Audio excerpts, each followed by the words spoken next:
네, 경제 전망대 시간입니다. 한국경제신문의 한상춘 논설위원과 이야기를 좀 나눠보도록 하겠습니다. 안녕하십니까? 네, 안녕하십니까? 자, 이번 주, 지난 한 주죠. 지난 한 주에 금융시장의 최대의 그 뜨거운 이슈는 역시 미국의 다우존스 지수, 산업지수 사상 최고치의 경신. 연일 지금 경신을 하고 있습니다. 자, 미국의 주가 지수, 왜 이렇게 많이 오르는 겁니까? 네. 월가의 표현은 이렇게 표현하는 것 같아요. 시청자 여러분도 다 아시겠습니다만, 경제정책, 지표, 그 다음에 투자자 심리의 세 개의 합작품이다, 이런 얘기를 하는데요. 아무래도 위기 당시, 위기 극복 과정이 있으니까 정책 당국의 적절한 대책, 이것이 가장 큰 요인이지 않냐 생각합니다.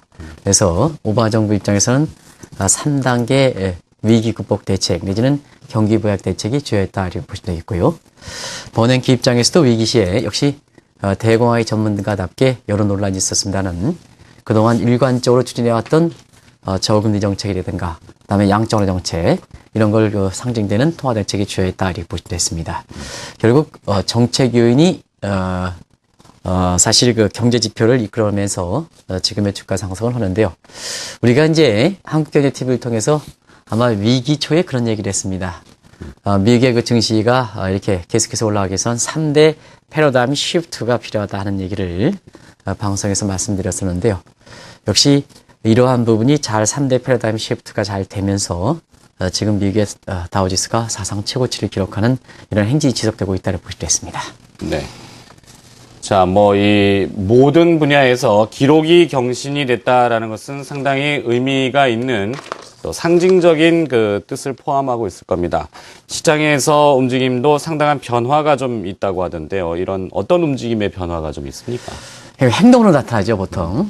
그런 측면에서 이제 주식이 사상 최고치를 기록했다는 것은 결국 그만큼 반대적인 속성에 있는 이런 자산들은 많이 쇠퇴한다고 보시겠습니다. 그런 것들에서 위기 시에 각광받았던 채권 같은 경우에는 지금 우리가 이제 이 미국에서 사실 이번에 그 전환점을 이뤘던 것이 이렇게 누차해서 말씀드리면은 미 국민들의 그 소비가 딜레버리지 국면이 얼마큼 끝나느냐 하는 이것을 많이 보거든요.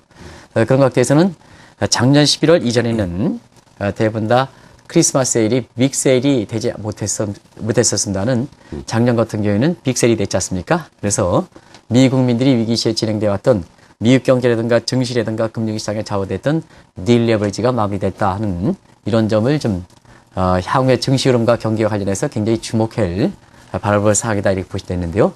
시청자 여러분, 그걸 기점으로 해서 양적완화 정책이 조기 논쟁이 났었고 그다음에 채권 시장 보면 그때 당시에 채권의 금리가 11월 중순, 작년 11월 중순에 1.5%거든요.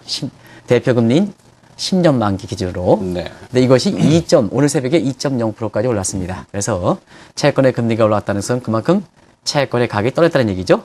그래서 채권 시장에 자금이 이탈되고 있다고 보시면 됐습니다. 그리고 다우지수는 그때에 대비해서 불과 이게 12,500 갈 때가 작년 11월 중순이었습니다. 지금 이제 14,340이니까 거의 2,000포인트 정도 올랐습니까? 이게 미국 증시 모습입니다.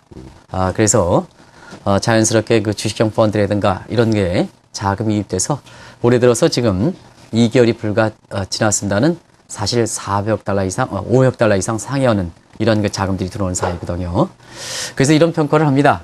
여기 이제 자막에 지하는 뭐냐 이렇게 하시는데요. 네. 우리가 여기서 채권 시장에서 증시로 자금 이동되는 것을 아마 시청자 여러분 이 표현은 많이 읽으셨을 겁니다. 머니 무브 현상. 그래서 네. 요 약자다 이렇게 보시됐습니다. 근데 올해 들어서 미국의 증시에선 월가에서는 그레이트 로테이션 이런 얘기가 있었거든요. 이게 이제 월가에서 굉장히 화두가 됐었던 용어입니다. 그래서 지금의 그 채권 시장에서 증시로 자금에 유입되는 규모를 볼 때는 대체 이런 평가거든요. 머니 무브보다는 한 단계 크다. 그러나 그레이트 로테이션, 기대어는 그레이트 로테이션보다는 한 단계 미치다 해서 그 중간 단계에 해당된다고 보시됐습니다. 그러한 정도의 움직임을 나타내고 있는 것이 미국의 다우지수의 연일 사상 최고치를 기록한 시장의 행태들이다 보시됐습니다. 그렇군요. 저희 그레이트 로테이션이라고 하는 채권이라는 그 시장에서 주식으로 가기 위한 것은 사실 우리 모래시계와 같아서 한꺼번에 쭉 내려가는 것은 아니고 천천히 그렇습니다. 이동하지 않습니까? 네네. 예, 예. 자, 그런 표현도 한번 우리가 썼던 기억이 납니다. 자, 근데 미국 현지에서는 이 붐앤버스터에서 뭐 붐이 시장이 분리시하기 강한 시장도 있습니다만 반대쪽에서는 너무 조금 과한 거 아닌가. 이 반대 의견들도 있거든요. 의견이 나눠지는데요. 이렇게 의견이 나눠지는 것을 어떻게 우리가 정리를 좀 해봐야 되겠습니까?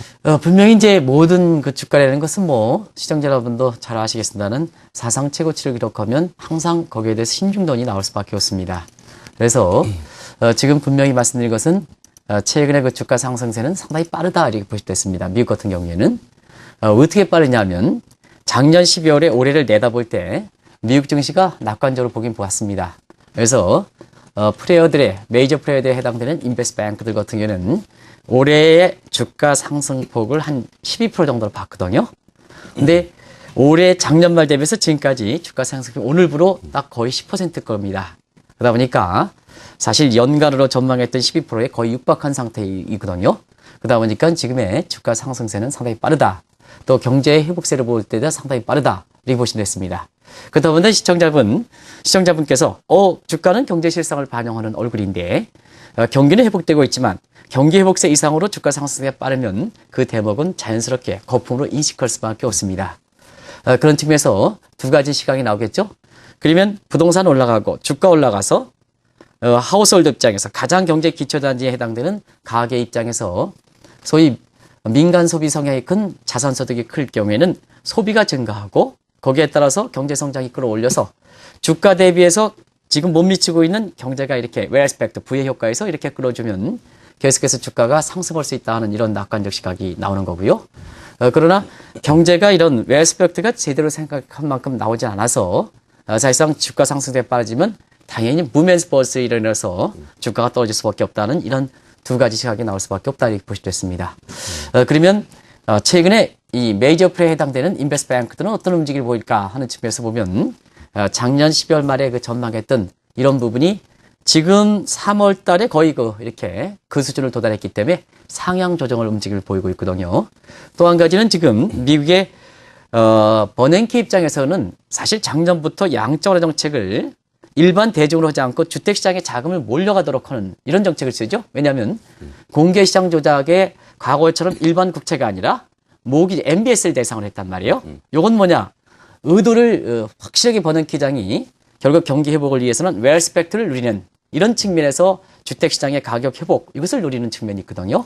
또 한 가지는 버냉키 입장에서도 오바마 대통령 입장에서도 지금 3단계 경기 부양 대책에서 초기에는 경제 활력, 두 번째는 수출 증대. 지금은 그나마 성과를 국민들에게 빨리빨리 전해줘야 된다. 그래야지 국민들이 경기 회복이라든가 위기 극복의 성과를 좀 보면 나머지 정책에 대해서 어떤 정책을 치든 간에 국민들이 정부의 시그널에 대해서 국민들이 레스폰스를 빨리 하면 적은 비용으로 지금처럼 정책 여지가 적은 상태에서도 국민들이 제깍제깍 가능하니까 성과를 보니까 사실상 경기의 체감 경기가 좋아지고 투자 심리가 개선되는 이런 측면이 있거든요. 네. 그만큼 경제 활력을 끌어주는 측면이 있다는 얘기입니다. 그래서 정책적으로 보면 지금 주가가 펀더멘탈 비율보다 높은 건 사실이지만 정책적으로는 그런 것을 감안해서 한편에서는 웰스펙트 노리고 한편에서는 국민들의 그 체감 경기를 개선시키는데 이 체감 경기는 투자 심리와 직결되는 문제거든요. 그런 정책적으로 충분히 감안돼서 향후에 경기라든가 주가의 방향을 틀을 잡고 있다. 비교적 월가에서는 긍정적 평가를 받고 있기 때문에 인베스트 뱅크들이 사실 주가를 하향 조정하는 게 아니라 오히려 상향 조정을 움직임을 보이고 있다 이렇게 보실 수 있습니다. 네. 통상적으로는 이 주가가 경기에 한 6개월 정도는 선행한다 이렇게 이야기들을 많이 하는데요. 한 6개월쯤 후에 이제 실물 지표라든지 고용 지표를 다시 한번 점검해 보면은 현재 주가가 어떤 것이다라는 것을 판단할 수 있겠군요. 네네. 자, 근데 이 속도가 조금 빠르다라는 이야기들을 하고 있는데 이것을 두고 양적 완화의 조기 종료에 따라서 밖으로 빠져나가 있던 달러가 다시 환류하면서 주가가 올라가는 것은 아닌가 이런 우려도 있던데요. 양적 완화의 조기 종료 이건 어떻게 보십니까? 분명히 그런 지적을 나올 수가 있겠죠. 왜냐하면 양적 완화의 조기 종료 문제는 버냉키 장의 이렇게 부인 발언에도 불구하고 이 주가 상승세가 이렇게 빨라지면 자연스럽게 양적 완화 정책의 조기 종료 문제는 나올 수밖에 없다고 보셨습니다. 왜냐하면 양적 완화 정책은 그 자체적으로 비정상적 대책에 해당되거든요. 위기를 극복하는 대책이기 때문에 이게 주가가 이렇게 올라가면 자연스럽게 비정상적인 대책을 정상화시켜 놓는 이런 것은 필요하다겠다 하는 입장입니다. 그래서 지금 이제 우리 자료화면에 나오고 있습니다는 19일부터 양일간 3월달 이렇게 페드 회의가 있는데요. 페드 회의가 그렇게 해서 주목된다 이렇게 보시됐습니다. 그런 각도에서 시청자 여러분 그렇게 생각하시겠습니다. 올해는 원행 기장의 발언에도 불구하고 양적 완화정책의 조기 종료 문제는 계속해서 나올 수밖에 없다 이렇게 보시면 되겠는데요. 한 가지 말씀드리면 대부분 다 여기 나오시는 분들이 양적 완화정책의 조기 종료 문제가 나오면 증시에 부정적으로 얘기하십니다. 그런데 양적 완화정책의 조기 종료 문제라서 양적 완화정책의 조기 종료면 일시적인 충격이 있을 수 있어도 양적 완화정책의 조기 종료가 되려면 경제가 그만큼 좋아져야 되고 위기 극복이 좋아져야지 되는 거거든요. 목적은 그렇습니다. 출구 전략이든 양적 완화정책의 조기 종료든 출구 전략과 동일한 목적이다. 이걸 좀 강조해 드리고 싶습니다. 그래서 양적 완화정책 조기 종료도 그만큼 실물 경제가 살아나고 그 다음에 금융시장이 안정화되기 때문에 이 문제가 거론되는 것이지 경제가 안 좋은 상태에서 양적 완화정책의 조기 종료 문제 나오면 증시에 악영향을 미칠 수 있어도 이 자체 양적 완화정책의 조기 종료 문제의 목적도 미국 경기 회복, 건전한 지속 가능한 회복과 위기를 극복하기 위한 목적이다 이렇게 보시됐습니다. 그 문제는 좀 분명히 좀 해드리고 싶습니다. 그렇군요. 네. 자칫 이 해석에 오류가 생길 경우에는 시장의 영향을 곡해할 수 있다는 건 매번 강조를 해주셨습니다. 양적 완화의 조기 종료는 반드시 실물 경제의 회복을 전제한다는 것. 실물 경제의 회복이라는 것은 주식시장이나 금융시장에는 악재가 아니다라는 것을 또 이야기해 주셨고요. 자, 이제 문제는 디커플링이라는 용어는 또 많이 등장합니다. 미국의 뉴욕 증시가 활황을 보여주고 있는데 코스피나 우리 시장은 계속 거꾸로 가니까 이것을 두고 왜 그럴까? 미온적인 반응은 왜 그럴까? 이렇게 궁금해하시는 분들 많거든요. 어떻습니까? 예, 디커플링의 실체에 대해서 우리가 좀 한번 곰곰이 좀 따져보고 얘기하는 게 좋겠습니다. 우리가 보면 과거의 디커플링은 선진국과 신흥국, 권역대 디커플링이었습니다. 그죠? 근데 최근에 보면 선진국과 신흥국은 같이 갑니다. 경기도 그렇고 주식도 그렇고 부동산도 그렇고 같이 갑니다. 근데 최근의 디커플링은 선진국, 신흥국 같이 가는데 우리나라만 유일하게 경기도 안 좋고 그 다음에 특히 증시라든가 부동산은 안 좋다 이렇게 보시면 되겠습니다. 이게 우리나라 그렇다. 그러면 자 지금의 디커플링 현상은 어떤 문제일까 했을 때 시청자 여러분, 유럽 위기라든가 미국의 무슨 문제라든가 이런 문제는 전부 글로벌 성격을 갖고 있거든요. 요 글로벌 위기의 변수는 선진국도 미치고 신흥국도 미치는 겁니다. 우리나라만 독특하게 이 변수가 일부 경제 강요들이 얘기하는 것처럼 경제 강요가 얘기하는 것처럼 이 변수가 우리만 특별하게 목을 죄서 우리가 디커플링 현상이 나타나는 건 아니거든요. 왜냐? 뭐든지 변수는 리스크 성격, 글로벌 성격을 갖고 있기 때문에 그러면 최근에 우리 내부에서 이렇게 경기도 그렇고 주식도 그렇고 부동산도 그렇고 이렇게 우리나라만 이렇게 디커플링 현상이 나타나는 것은 우리 내부의 문제다 이렇게 보시됐습니다. 그러면 우리 내부에 지금 문제가 뭐가일까 하면 시청자 여러분 굳이 말씀드리지 않더라도 잘 아실 거로 이렇게 봅니다.